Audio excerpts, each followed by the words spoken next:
Welcome back to Let's Make a Game, a channel about making computer role-playing games using the free program Twine and the Sugarcube format for Twine. In this video, I would like to keep talking about my current project of coding the combat system for a viewer's game. In particular, I would like to talk about three things that arose from the last video. So, first of all, we talked in the last video about characters being knocked over and becoming prone, but we don't have any effects of that, or we didn't have any effect of that. If a character's knocked prone and it's their go, they just get to move the same as if they hadn't been knocked prone. And obviously that's not, meant to be what happens. So we need to code what happens when you're knocked prone. Secondly, I talked about checking whether there were any enemies left if an enemy dies, because of course you don't want to continue the combat when all of the enemies are dead. There would be nothing to fight. It would be an obvious error. So every time an enemy dies, we need to check, well, was that the last one? And if so, then we can move out of the combat, or if not, we can continue with the combat. And finally, I would like to address a mistake that I made with the variable names, essentially using the same variable to try and keep track of two different things, which of course causes problems because the variable has a value that you don't expect, and therefore the program doesn't do what you expect. So I'm not going to demonstrate that in the game today, because they're all different effects, and also it is difficult to get to some of the points where those effects happen. I'm just gonna exclusively look at the code throughout this video. So I want to deal with that in the order that I mentioned them. So let's go first to what happens when you go prone. Well, what's meant to happen in this system is simply that you lose an action getting up.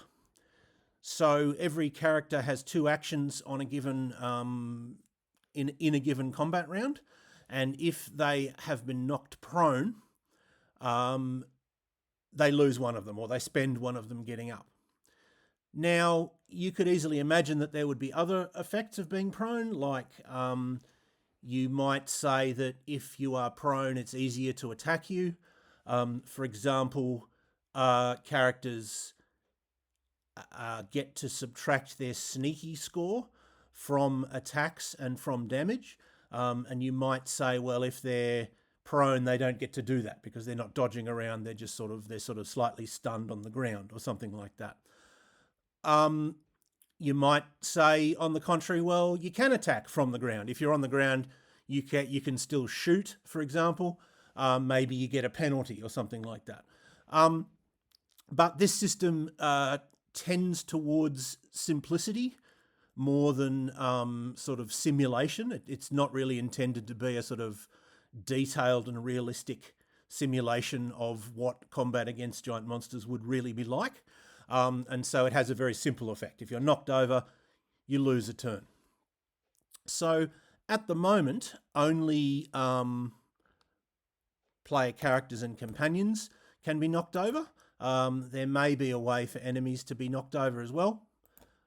And if so, we're going to need to change this code. But at the moment, it's only companions and player characters. So the way it works is, first, we decide whose go it is, and this will turn out to be either the player character, a companion, or an enemy. And then, based on that, we go to one of three passages, which are named companion, player character, and enemy. We've been dealing with what the enemy does because that's in some ways probably the simplest. But of course, all of these need to be filled out. But the way that we code the penalty for being prone is fairly simple. So let's look at the player character one first. Now you'll probably remember that proneness is kept track of by the array prone, $PRONE, and as with a lot of other variables, slot 0 is the player character, and positive numbers refer to companions. So prone 2 is the proneness or otherwise of companion 2, if companion 2 is present.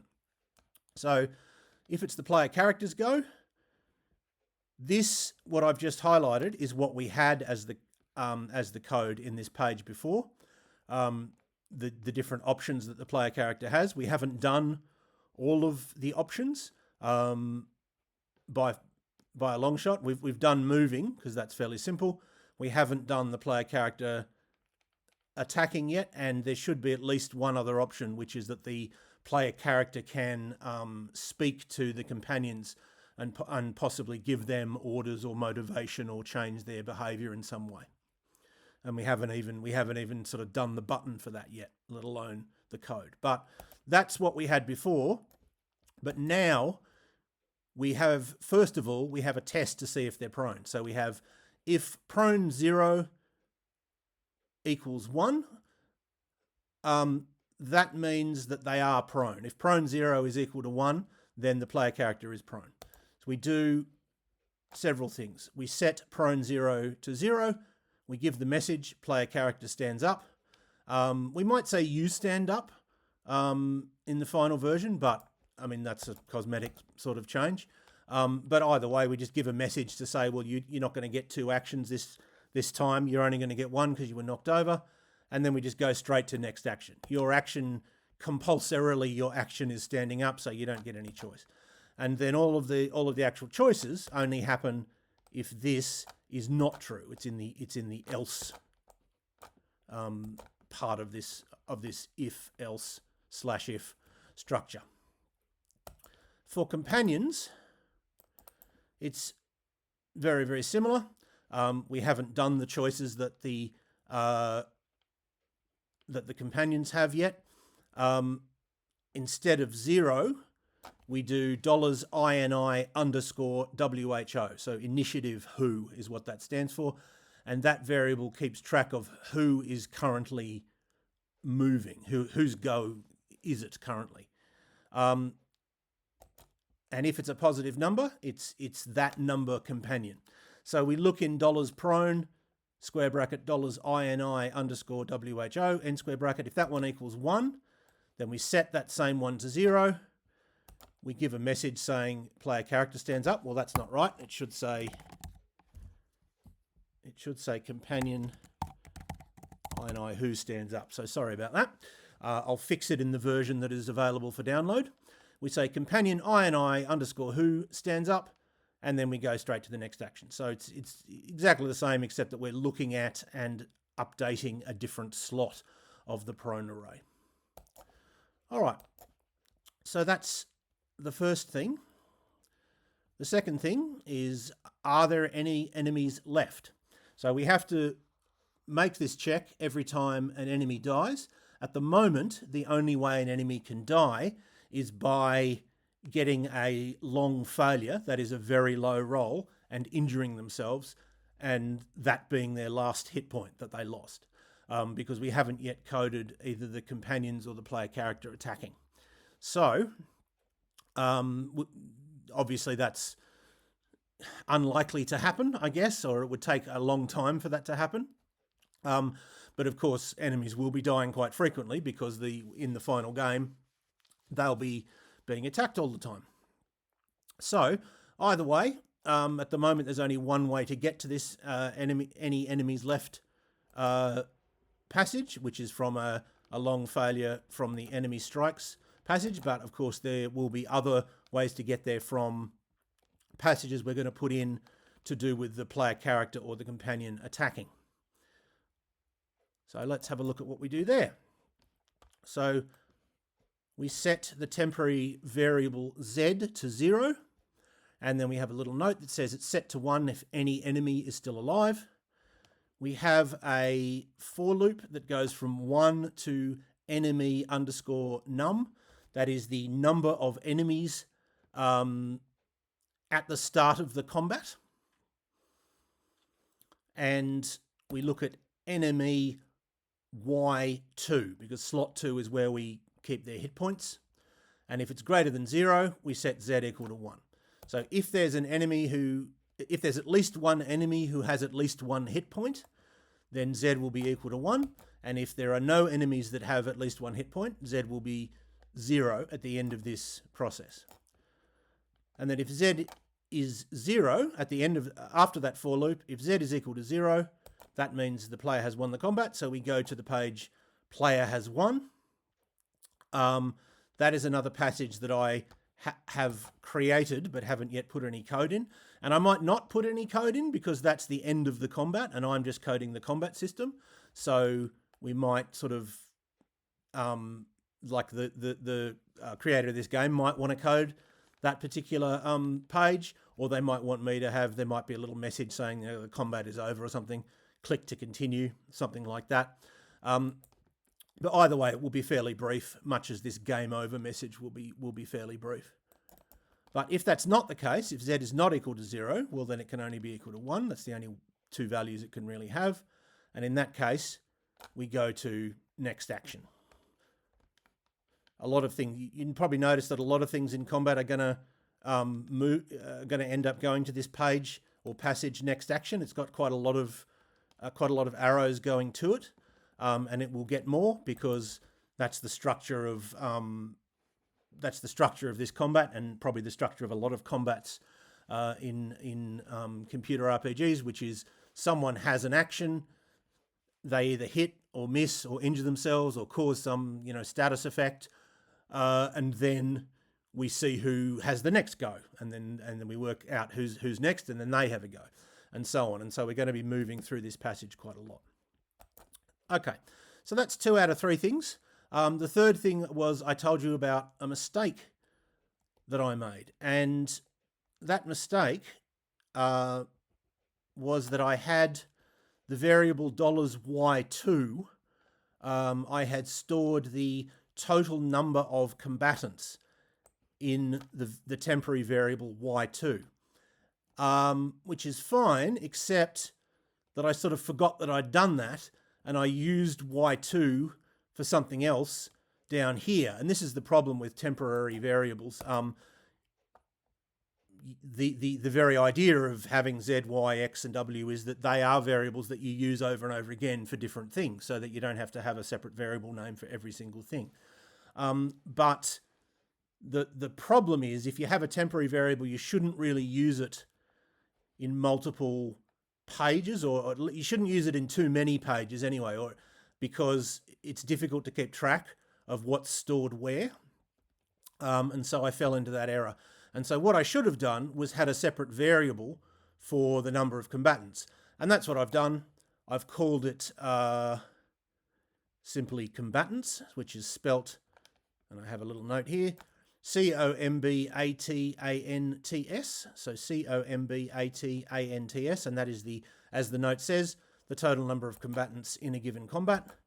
And so in these pages up here, where we're setting up, I think, yeah, from here on, where we were increasing the value of Y2 as we counted the number of combatants, we're instead increasing the variable $combatants. And at the end here, once sort of someone's had a go and we go to next action, well, we need to see whether that character, because remember everyone has 2 actions, once a character has acted, we need to say, well, was that your first action, in which case you get another action, or was that your second action, in which case it's the next character's turn. But when we work out who the next character is, we also need to see whether every character has had a go, because if every character has had a go, which eventually, of course, will be the case, then we need to roll initiative again and sort of start from the top. So in this page, next action, we might end up going to next character. And in next character, we increase INI underscore SLOT, because that's the variable that keeps track of where in the initiative array we are. And if INI slot is over combatants, then that tells us that everyone's had a go. Because let's say there's 5 monsters and the player character has 2 companions, that will mean that there's a total of 8 combatants in the combat. At the beginning, obviously the number will go down as some combatants get killed, but at the beginning there'll be 8, and so they'll all need to roll initiative, and we'll need to store who got what initiative in order. And so we'll look at slot 1 and say, well, that's enemy 3, so it's enemy 3's go. Then we look at slot 2 and say, oh, well, in slot 2 we've got the player character, so that's the player character's go. And the next one might be a companion, and then another enemy, and so on. But when we look at slot 9, well, there won't be anything in slot 9 because there's only 8 combatants. So if this variable INI underscore slot is greater than combatants, well, that tells the computer, well, we've given everyone a go, and so that means we need to start again. We need to roll initiative, and therefore we go to the roll initiative passage. Now we're going to need to alter this code slightly, because at the moment it's assuming that every character is still alive, and so as written here, it's going to be rolling initiative and working out actions for enemies that are dead, because we haven't put in any code to say, well, if they're dead, just skip them. So that's something we're going to have to do in the future. But that is for the future. There's other. We've solved the immediate problems that we have, and now we can move on to. I would say, in the immediate future, I think we're probably going to move on to letting the player character attack, because that's probably the sort of easiest next thing. And then from there, we'll probably move on to having the player character affect their companions and have the companions decide what they're doing. Because in this game, the player doesn't control the whole party. They control the player character, and their companions may or may not do what the player wants. They might sometimes want to fight when the player wants to run away, or they might want to run away when the player wants to fight. And so we need a system for handling that. It's not as simple as saying, well, the player can just order the companions and then they'll do what they're ordered to do. But those are problems for the future. For now, I hope that was useful or interesting to at least some of you, and I hope you will tune in next time.